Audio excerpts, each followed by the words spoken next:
I sit at the window of the airport terminal, staring out at the clouds. My flight to Canada is boarding soon, and the anticipation builds up inside me. It's an odd feeling, the kind of feeling that starts in your chest and moves to your gut, like you're about to do something that could change everything. A few years ago, I met her online. A simple hello on a forum about our favorite show, and we just clicked. It wasn't like all the others, no awkward silences, no forced conversations. From the start, we were in sync. She was like me in so many ways, a little nerdy, incredibly driven, and deeply passionate about the things that mattered to her.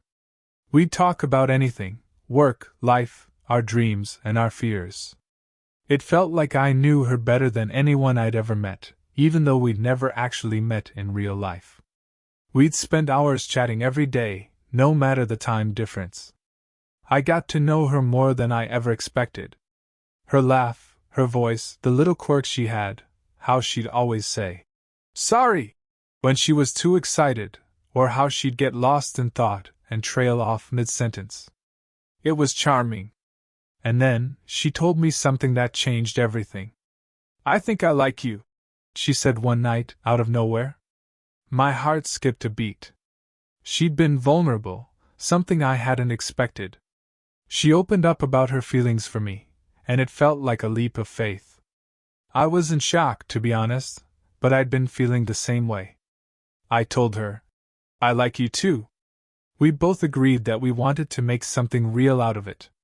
We'd spent months talking about our future together, imagining how things would be once we finally met. But, as time passed, reality set in. There was still no meeting in person.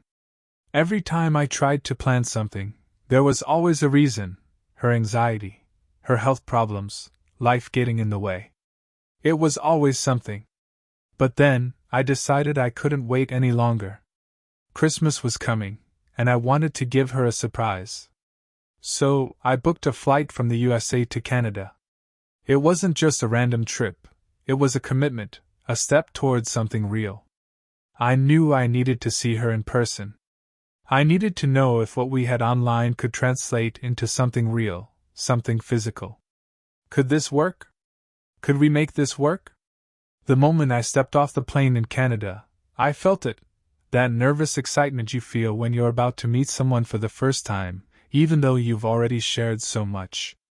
The air was colder than I'd expected, the Canadian winter sharp and brisk against my face.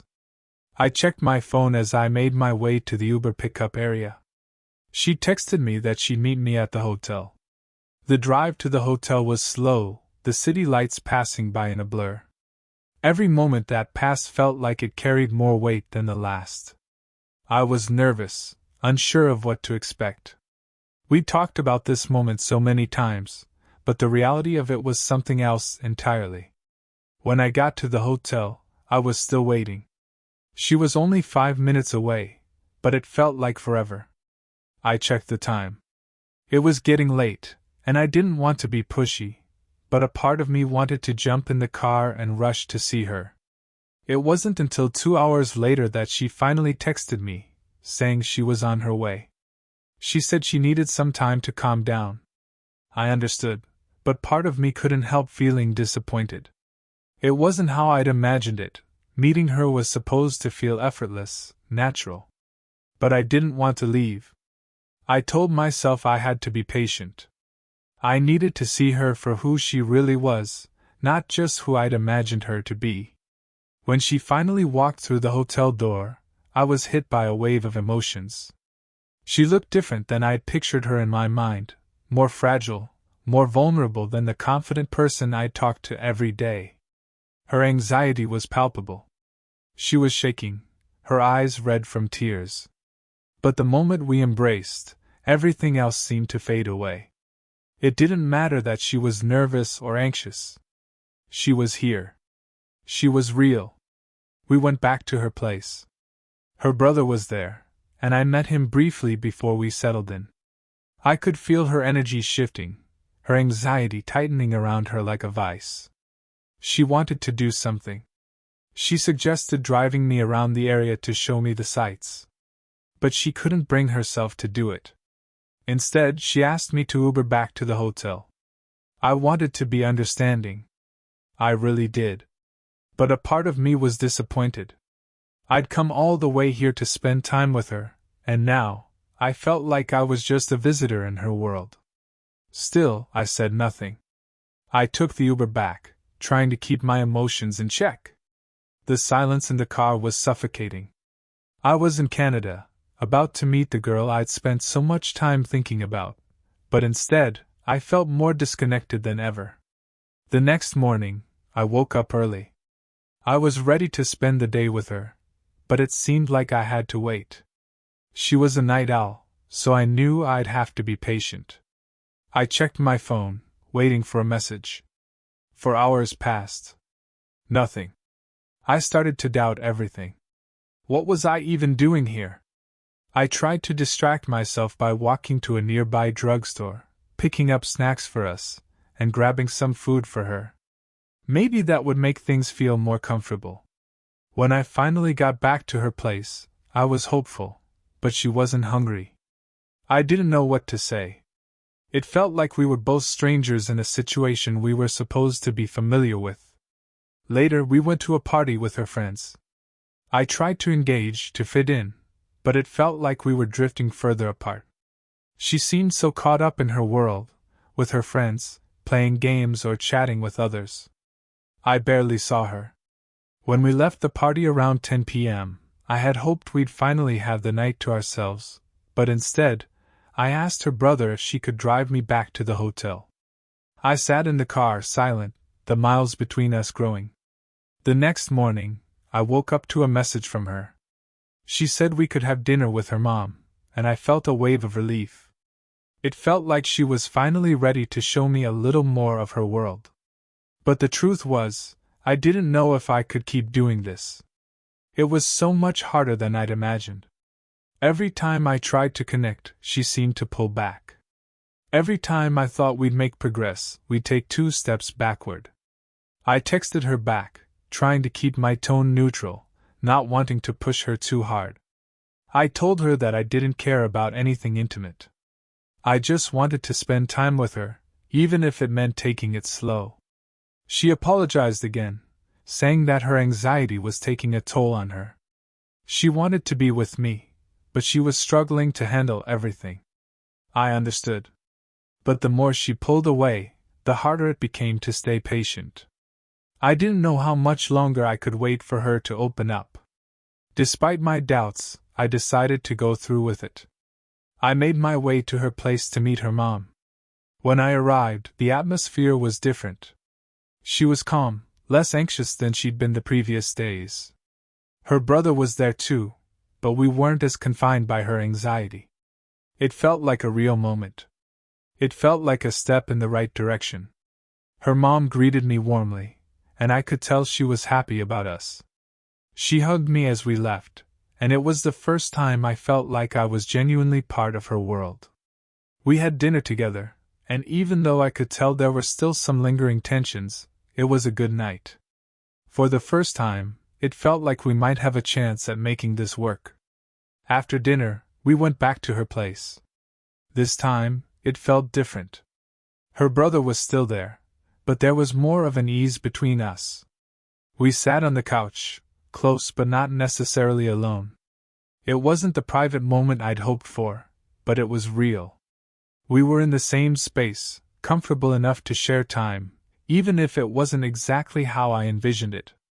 The night before I left, I couldn't shake the feeling of uncertainty. It was late when I checked in with her about my flight details, preparing for the long journey back home. She seemed more grounded now, more herself. We sat together in a quiet moment, and for the first time during the trip, I felt like we were connecting on a deeper level. I was ready to call it a night. I thought she'd ask me to take an Uber back to the hotel, as she had before, but she didn't. This time, she drove me back herself. She helped me with my packing, and we went through the motions of getting everything ready. It was the simplest of gestures, but it felt significant. I realized how much I wanted to make this work, despite everything. We kissed, and for a moment, everything seemed clear. As we said our goodbyes, I realized we hadn't taken a photo together, something to remember the trip by. I joked about it, saying, "Guess I should Uber back over then." I didn't expect anything. But then, she surprised me. 10 minutes later, she texted me, "Calm down." She drove back, anxiety be damned. We took the photo, and for once, things felt normal. We said our goodbyes again, and there was one last kiss. And then, I was on my way back home. The flight home was long, and I had a lot of time to think. I tried to go over everything that had happened. The trip hadn't gone the way I imagined, and there were moments when I questioned whether it was worth it. The doubt lingered. Was this just a dream? Was she really the one I thought she was? But as I sat in the airport, waiting for my connecting flight, I realized something. The trip wasn't a failure. It was a test, one that neither of us passed perfectly, but we were still standing. We were still connected, and that was more than enough. I'd learned something important on this trip. Relationships are messy. They don't always go the way we want them to. People are complicated. And sometimes, it's not about grand gestures or perfect moments. Sometimes, it's about showing up, even when everything isn't ideal. It's about being there for each other, even when the other person can't quite be there for themselves.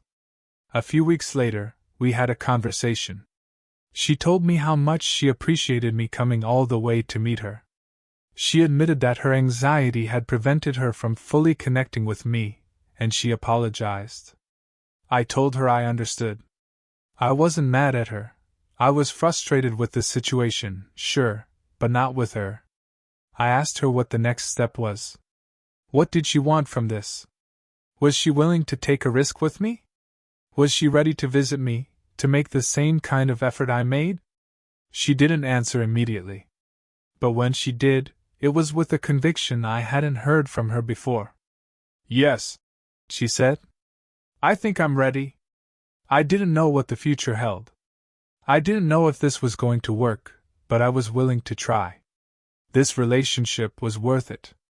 The connection we shared, despite the challenges, despite the distance and the hesitation, was something special. And for once, I didn't want to let it go. The journey isn't over yet.